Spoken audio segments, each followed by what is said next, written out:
В Сыктывкарском государственном университете прошел первый поэтический марафон. Он собрал 11 участников. Организатором и по совместительству ведущим марафона стал Руслан Садков. Идея пришла давно, потому что мы делаем ее с моим другом уже пару лет. Мы делали поэтические слэмы в антикафе «Кампус» и в галерее Open Your Mind.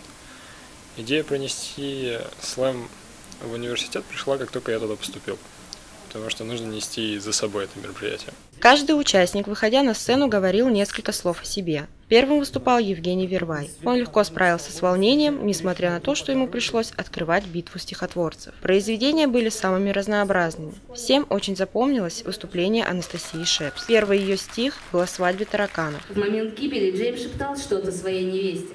Она терлась любовно об его тараканью щетину. Они только что, 3 секунды назад, сыграли свадьбу и готовились быть счастливее всех на свете. Но настроение зрителей резко сменилось, когда Настя прочитала стихотворение об отношениях России и Украины. Очень скоро тебя наш воскресший солдат повстречает, чтобы вновь от тебя и подобных тебе мир спасти. Большинство участников читали о любви, в их числе Ирина Машукова. Несмотря на волнение, она хотела бы поучаствовать и в следующих этапах марафона. Это было волнительно, да.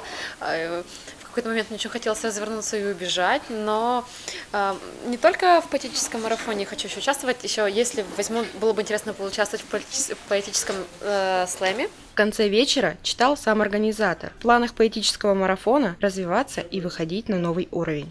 Я и Яна Канева, которая мне активно помогает, мы будем развивать и развивать.